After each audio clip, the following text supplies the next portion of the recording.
Hello, Dwayne Groom here, your guide through this productivity challenge. You know, when we started, we talked about 8 keys to success. Now, do you remember them? Well, let me say them for you again. It's very important. Number 1 is attitude. Number 2 is appointments. Number 3 is leads or generating leads. Number 4 is presentations. Number 5 is price and net. Number 6 is objection handling techniques. 7, business operations. And 8, time management, our most valuable commodity. And when we started out, we talked about accountability as well. I just wanted to review that, plus take a moment to tell you a quick story. I don't know if any of you have ever played team sports before, but when I was younger, I played hockey a lot. And I just wanted to get you to picture something. Imagine a Pee-wee hockey team going through their drills. And they're on ice there, and the coaches are on them. They're watching them very closely for the drills. And let's pretend you could see them at the center ice there and doing something maybe like leg raises or whatever exercise the coaches have them doing. But just pretend it's leg raises. And the coaches are right on them, 5 feet in front of them. They're saying, come on, boys. And you're at 1, 2, 3, 4, all the way to 10. And if you can picture that, ask yourself a question. How many of those boys do you think are actually going to do the exercises that the coaches ask them? Now, remember, the coaches are right in front of them. I would say probably almost 100%. Now, imagine that the coaches move back to the blue line, or 20 or 30 feet. They're a little further away, and the boys are spread out across the ice there, and they're saying, okay, let's get going. Let's do this drill again.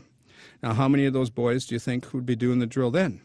Probably most of them, but there might be a few that are thinking, oh, maybe they can't see me as good. Now, what do you think would happen if the coaches went to the end of the ice by the nets, turned around and looked the other way and said, go? Well, being young boys, I could almost guarantee that a few of them would probably not do them. Actually, probably most of them wouldn't. So how many would be doing the drill? If some of them aren't, think about it for a second. Who does it really hurt if they're not doing the exercises like they're supposed to? Well, it hurts them, doesn't it? And the same applies to you when it comes to your weekly activity. So let's just take a couple minutes to go over your homework, and then we're going to get into lesson 3. Last week, I mentioned to you at the end of the lesson to go into your office early and book a minimum of 3 listing appointments. Keep track of your stats and follow through with the rest of that assignment. So I hope you're doing that. Okay, so let's get into today. Today we're going to go over the following. One of the things is a pre-listing package. I want to show you how to sell yourself in advance. The second is generating some leads. Get the phone to ring. And the third is open houses, some proactive prospecting. We're also going to talk about converting the ad call, protecting the address when somebody calls. After all, houses are like people. It's what's inside that counts. And we're also going to show you how to bona fide the buyer appointment. I hope you're having the time of your life right now. But if you're finding this to be quite a challenge for you, remember to have a never-quit attitude. Follow the lessons as well as the assignments, and you will see results. So let's get started. Okay, let's go over the 2 components of the pre-listing package. In other words, how to sell yourself in advance. And you know what? This would be dropped off before you go on any listing appointment. And the first component I want to talk about is your background. So here's just a few things that you may include. These are just examples. 1 is a possible mission statement. 2, maybe a little bit about your family. 3, a resume about your experience. Remember, we're just going to add our strengths in there. Number 4, press releases and articles. Number 5, courses taken, certificates. Maybe it's something showing that you did this productivity challenge that helps sharpen your skills and make you a top negotiator. Number 6, maybe your real estate license or membership. 7, testimonials and referral letters. And finally, 8, sold photos. There's just a few examples.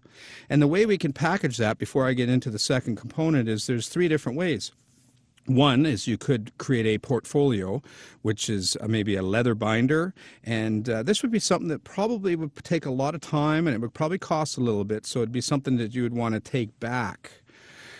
The second thing is possibly using technology as a CD, talking about these 2 components.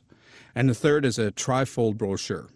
Now, when would you be sending this? You would be sending this in advance. So after you have closed for the appointment, bona fide the appointment, made it a one-stop, you would send the pre-list. So I have a question for you.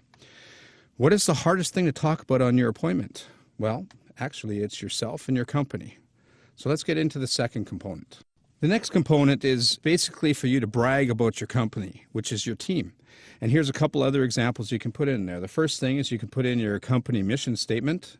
Second thing, maybe a company photo. Third, office locations, of course, if that's a strength. 4, marketing schedule.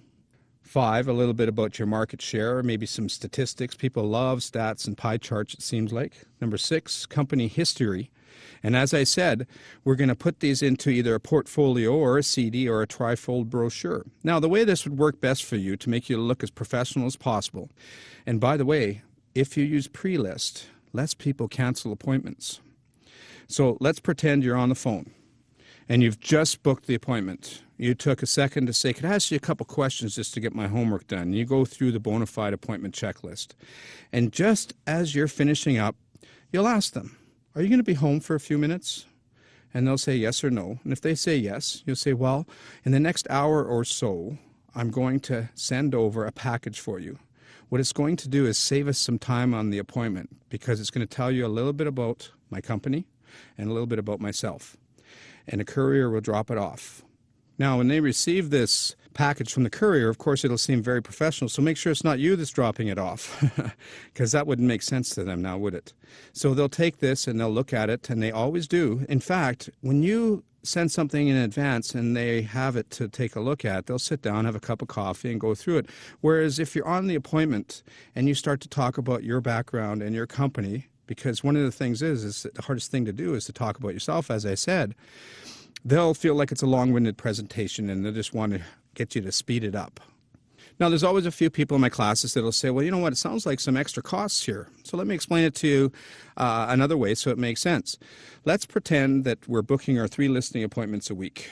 And let's say we're going to be working 40 weeks a year. So you're looking at about 120 listing appointments. Now, if you put together a pre-listing package, that may cost you so much for the CD or so much for the trifold brochure. But here's the beauty of this. When you send it over, sure, a courier might cost you $5 or $10. And if you did it for all of them, you're looking at maybe $500 or $600 plus the cost of the CD or brochure. So let's pretend it's even $1,000 for the whole year or even more. If you were able to get just one extra listing out of this because you're pre-list, that would make sense. But you know what? You'll probably get 10 times that. So anything about you and your company should be pre-list. Now that you know how to book your appointments and bona fide them from Lesson 2, plus how to sell yourself in advance with the pre-listing package, let's continue to talk about generating leads. Again, there's 2 methods and 10 ways, but just for a moment I want to talk about proactive again. And here's the 5 that were on that list. Number 1 was community involvement. Number 2 was door knocking, and there is a system for that we'll talk about later. Open houses was number 3. Number 4, for sale by owners and expireds. Number 5, warm call and reasons why we're calling. I do believe that the number 1 way is a warm calling. Warm calling, let's say your sphere of contacts list, or warm calling meaning calling a neighbor to listing. So let me just say let me give you an example again of how that works. Say, ring, ring. Hello, Mr. Smith. Yes, this is Dwayne Groom with ABC Realty. Are you interested in selling your home? They say no. And you say, the reason I'm calling is I just listed a property across the street from you. And would you consider selling if you did get the right price? And you might get a weak yes, a yes, or a no, right? Another one is neighbor to sale. The property just sold, and you're contacting the neighbors to notify them what it's sold for, if it's at the right time, of course. And then, of course, there's neighbor to open houses that we mentioned as well. So a question I have here is, what is the main reason we do an open house? Go ahead and ask yourself that. Say, what's the main reason you do an open house? You know what? A lot of times I've heard people say, well, to get listing leads or buyer leads. And that's a good reason for sure. But let me ask you another question. What's the main reason that a seller wants you to do an open house? Yeah, all of a sudden the answer is different. It's to sell the house. Exactly. So that's the number 1 reason. And I'm going to get into some ingredients to help you do open houses as efficient as possible. And number 2 reason would be listing leads. And number 3, the third reason would be buyer leads. So we have these 10 ingredients to help you to have the most successful open house possible. The first is this, to make sure that the home that you're doing an open house on is a saleable property. In other words, priced right. Number 2, advertise and promote. Number 3, make sure you have the right atmosphere. In fact, most homes have maybe a lived-in appearance or a lived-in feel. You know, sometimes we have to make them a little more showable. Number 4, sellers, make sure they're not home. Ask them if they can leave. And you know what? If they want to stay, you must or you should insist that they leave. See, no buyer's feeling comfortable walking in a house with the sellers there. They won't want to look into the cupboards. They won't check out a closet. In fact, they'll be in and out so fast. They're just not comfortable with that. So maybe explain that to the sellers.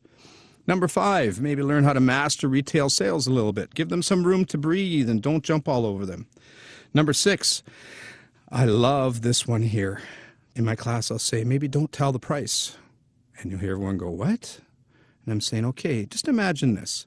You have some clients walking in to go view the house, and you give them a highlight sheet, and there's no price on it. And you can hear me do this. I got a highlight sheet in my hand right now. They'll look at it, and they'll flip it over, and they'll go, where's the price? And you'll say, well, I'm glad you asked. The sellers and I decided that we'd like to do a little survey here. And we want to get the opinion of the public to see if we price the property right. So here's a highlight sheet. Doesn't have a price on it right now. And what I'd like you to do is take a look at the house, walk around, and when you're finished, come back to the kitchen table here and just write the price you think the home is worth. Now, for us, if we get, let's say the home is worth $500,000, and they write down that they believe it's worth $520,000. Well, you could have a built-in offer right here, because here they're actually thinking it's worth more than it is, and it'd be time for you to maybe encourage an offer. What do you do if they say, oh, it's worth about $450,000? Let's just pretend. Well, one of the things we need to do is we need to gather this information and go back to the seller and say, here's what the public is thinking. It could help you get a reduction as well. Now, you're going to have a few people that might say, you know what, I don't want to do the survey, I just want the price. Then go ahead and give them the highlight sheet that has a price on it. It's not a big deal. Number 7, so have everyone sign in. Have a registry book, and you can buy one of those at your local real estate store. Number 8, focus on leads. Ask everybody, give them some room, give them some breathing room, and when it's appropriate, maybe just ask them one of the most important questions I can think of, and that is, do you own your own home or are you renting? Think about this for a second. If you're doing an open house and all of a sudden you ask somebody, do you own your own home or are you renting? And they say, well, we own our own home. It'd be like you should have bells and whistles going off in your head, like ding, ding, ding, ding. Oh, my goodness, maybe I should be talking to these people about a CMA for their home and booking a listing appointment. Number 9, follow up immediately on your leads. So you take your registry book, people have signed in, and immediately after the open house, give them a call. Now, some people will say, well, what if they don't want to sign in? Well, you know what? Personally, I think that if they can't sign in, I don't know if I even want them in the house. But I'll leave that discretion up to you. Second of all, when you buy your registry book, you should fill out the first box in block form completely, phone number, the whole bit. So I don't know what it is with people. They kind of follow what the last person did. So if the next person comes in and does leave a blank, fill in the blank with something. Or if somebody writes on there, do not call me, please, then maybe flip the page, start a new page, and again, fill it out in block form so that the next person coming in will just feel like doing the same thing. Number 10, encourage all offers. So as a side note, just remember this, any offer is better than no offer. Now, I know that you don't want to write low offers, and once you write an offer, in most jurisdictions, you have to present. But you know what? If you could actually sit somebody down and educate them on where they should be, most people would probably write a reasonable offer. So back on how do we generate leads? I mentioned to you there was 2 methods and 10 ways. So let's get to method 2, which is reactive. I'll give you all 5 and explain later each one as we go. Number 1, advertising. Number 2, target marketing. Number 3, farm and area. Number 4, past customers and referrals. Number 5, websites. And the best way for you to do business, I believe, is for them to come to you. So here's some questions you should ask yourself. I have 8 of them for you. First of all, Why am I advertising? What is your objective? Maybe it's to get the phone to ring. Number two, how much should I invest? How much should I invest depends on how much you want the phone to ring. Now, I've had some people in my classes where they've said, you know what, I don't have a problem doing proactive prospecting. I can phone anybody. In fact, it's fine. And then there's other people like myself, I actually appreciated when my phone rang. And you know what? You have to figure out how much money you're going to spend to get the amount of calls that you want to come in. Number three, what is the message you're going to have on your advertising? And you have to make sure that it's clear. Number four, what media sources are available? What do you have that you can use, like newspaper, TV, radio, bus benches? Number five, which media sources should I use? Number six, am I using the 50-50 method? This one's extremely important. You need each other. When I say this, I mean you need the professionalism of your company. So there's where your company logo comes in. And you need a photo of yourself because people buy people. So here you are, especially for new people. You immediately look like a professional when you have the company to back you on your advertising. And like I said, people buy people. Then they get to see your face on there as well. Another question you need to ask yourself, number seven, is do you have a hook? Do you have a reason for people wanting to call you? Image advertising is totally different than this. Number eight, how do you measure your results? So you ask yourself, how do I measure these results? How do I know which ones are working? This is what I recommend. Whatever media sources that you are using, write them down on a piece of paper and put them by your phone. Every time somebody calls you, just ask them this: where did you hear about us? And they'll tell you, well, we saw your bus bench over in the West End, or it was the TV or the radio. So you start checking them off just to keep track. And you know what? After a couple weeks or a month or so, you look and there may be one that doesn't have any checks. None, maybe one. And then you got to ask yourselves, should I be using this one? Well, if you don't think so, you either want to cancel that media source, whatever it is, or change it. Now let's talk about reactive prospecting. We gave you five. The first one was advertising. Advertising is like reverse prospecting. It'll help you to attract new business. You could use property ads, which I believe is the number one way, or you could even try editorial ads. You need to have some emotional buttons on here because remember, all of the prospects out there listen to radio station WIFM, which means what's in it for me. Also, try to have a unique appearance. The second one was target marketing. We've talked about this a few times, but it is so important that you understand that if you can actually target neighbor to listings, neighbor to sales, neighbor to open houses using postcards. Some of you have called it just listed or just sold. Sometimes you can send out a just listed postcard without the price, and guess what? Yeah, the phone will ring. Now, here's a good rule of thumb or a side note when it comes to advertising and or target marketing with postcards. If there's anything at all that you can add to an ad to get the phone to ring, put it in. If there's anything you can remove to get the phone to ring, remove it. Number three was farm and area. Best area to farm is a high turnover area. The second is you could do a postal drop, which is your zip or postal code area. The mail service will inform you on how that works. Postcards, and also when you follow up with postcards farming an area, you could use technology by using a voice broadcast. Check with your broker on what you can and can't do with technology. Number four, past customers and referrals. Of course, you'd want to use a newsletter for that. You should send out a newsletter to everybody that wants it at least once a month. Number five, website. You should have your own domain name. In your website, the best thing to attract people there is, first of all, your advertising will have a website they can go to look at properties. Before you just give out a whole bunch of information, maybe it'd be best to have an input form that they can fill out. That'll get submitted to you, and then you actually have a lead that you can follow up on. So make sure your website is professional. And the number one reason for marketing is to get the phone to ring. Okay, I have a question for you here. Where is the most money lost in real estate? You know what the answer is? It's in advertising or spending money on marketing. So I want to give you four awarenesses here. First of all, you cannot sell a house with an ad. The second is never advertise just to please the seller. In fact, number three I have here is to advertise to get the phone to ring. And number 4 is you need to learn how to communicate a message. But how do you communicate this? First of all, we need to find a problem when we're talking to somebody on the phone. And then we also need to offer a solution, which in turn will build value so that we can close for a face-to-face meeting. See, communication occurs when they understand what you understand the exact same way that you understand it. So what we need to do is to be able to convert the ad call into a face-to-face meeting. And I have 4 parts into that.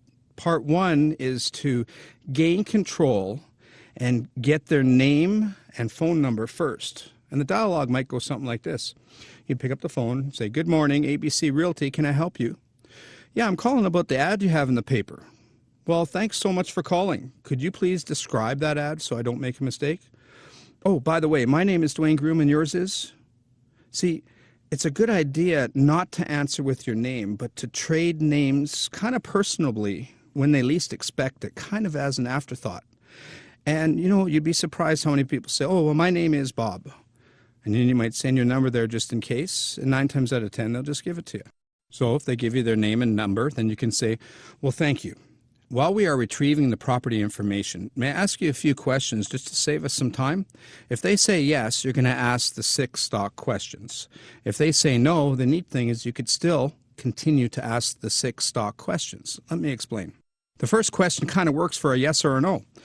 So it goes like this. What was it about that particular home or ad that interested you? That's the first question. The second question is, how long have you been looking for a home?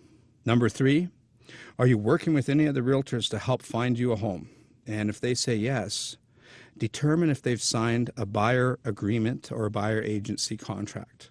Number 4, how many houses have you actually looked at with that agent or those agents? Number 5, why didn't you buy any of these? And number 6, do you own your own home or are you renting? Now, if they own their own home, ask them this. Is your home sold? Usually they'll say no. Is it on MLS? They'll say maybe no. And you could say, you know what, you could be losing a small fortune by doing it in reverse. Okay, so now that you planted that seed, it's a possibility they might be thinking, maybe we should be doing it another way. Now it's time for you to say something like this. "Oh, by the way, I have that information now. What can I tell you about the house?" Now, some people won't quite pick up on what you just said to them about, maybe that they could be losing the fortune by doing it in reverse. And you will start to talk about the information or the property that they called on. On the other hand, some people might say, "Well, hold on a second. I'm just curious. How could I be losing a few dollars by doing it in reverse?" Then it's time for you to maybe close for a sit down. Going back to our track, you offer a fair trade. You could say, "Well, you know what?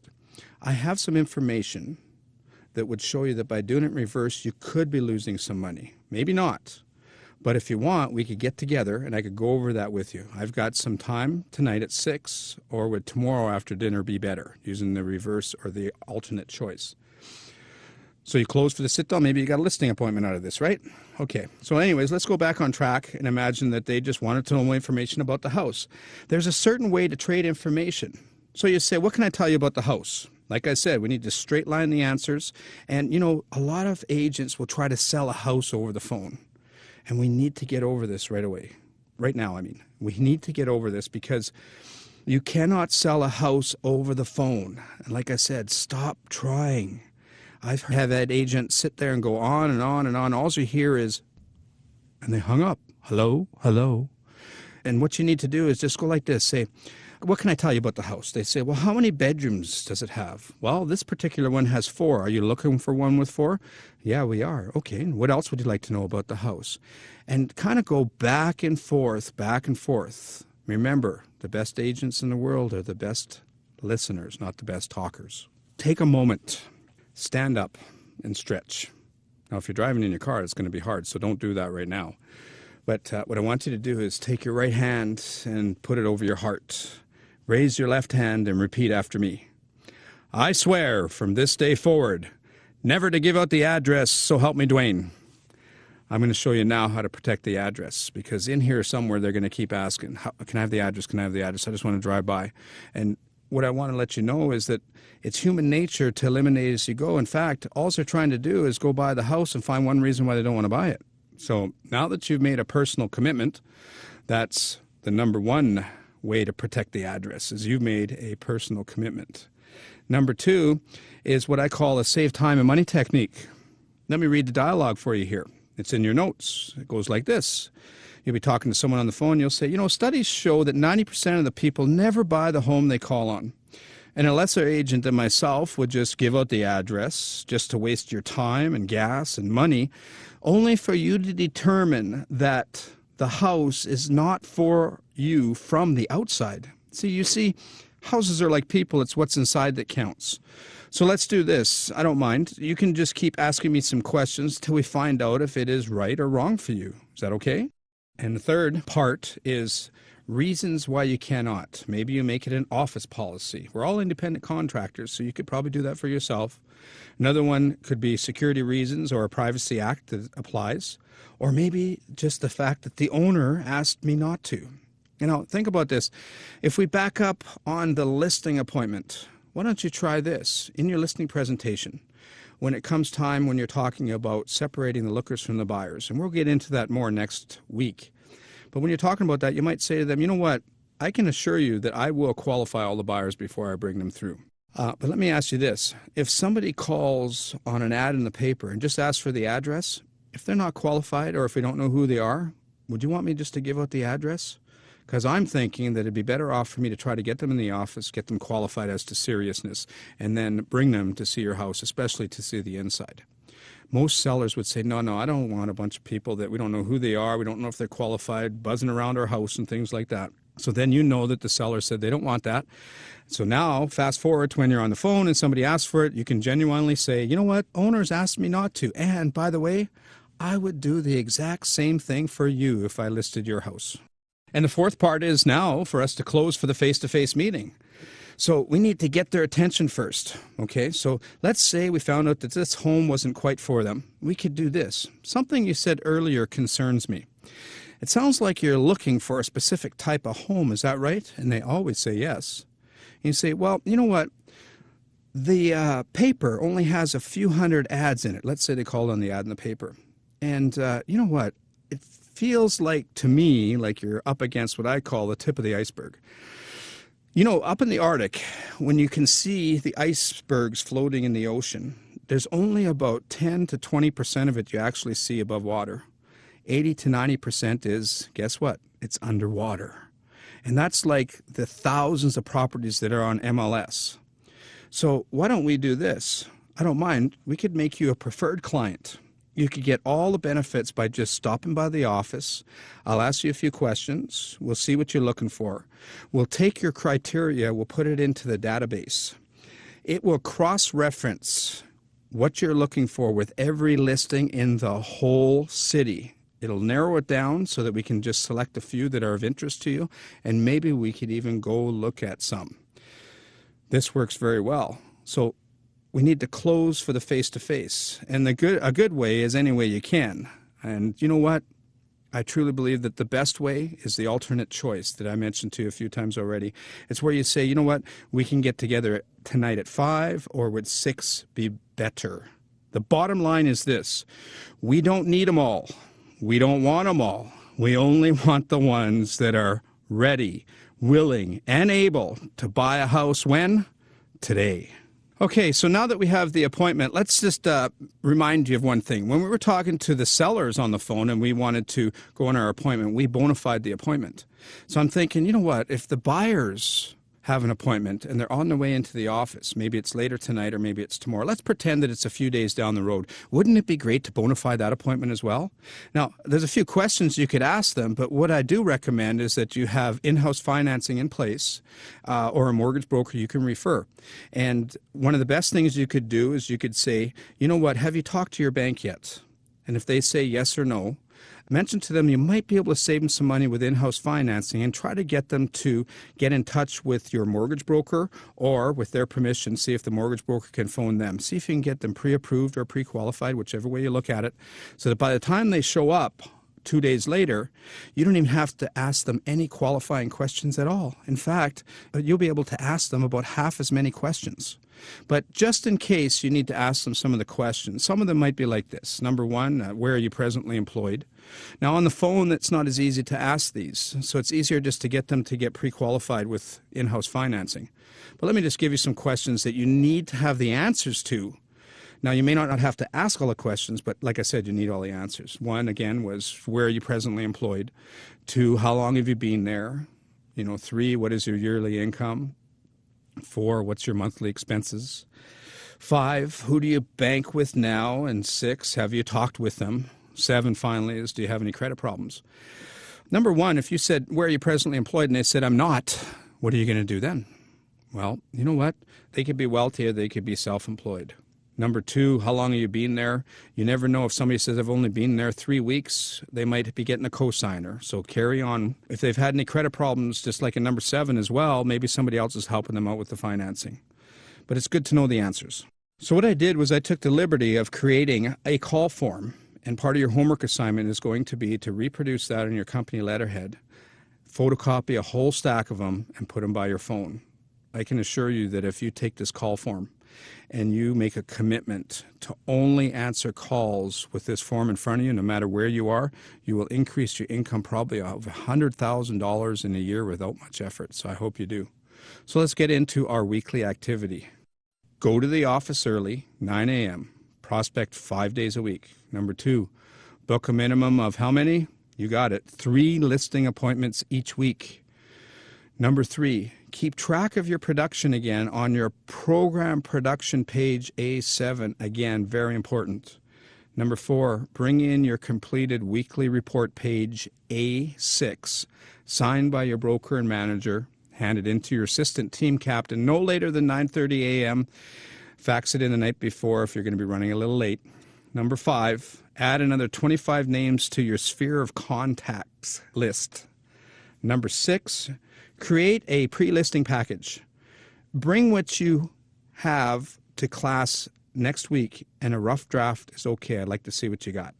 Number 7, place a property ad in the paper.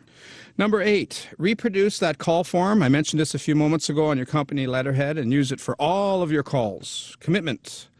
Number 9, schedule a minimum of 1 free day off. Number 10, listen to lesson 3 CD a minimum of 3 times.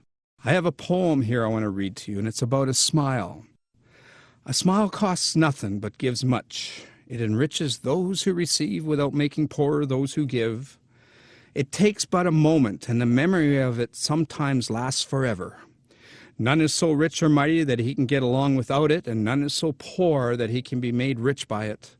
A smile creates happiness in the home, fosters goodwill in business, and is the countersign to friendship. It brings rest to the weary, cheer to the discouraged, sunshine to the sad, and is nature's best antidote for trouble. Yet it cannot be bought, bagged, borrowed, or stolen, for it is something that is of no value to anyone unless it is given away. Some people are too tired to give a smile. Give them one of yours, as none needs a smile so much as he who has no more to give. So let's make our dreams come true, gang. God bless you, and if you need a friend, just call. I'll give you our office number. It's 1-877-404-1500.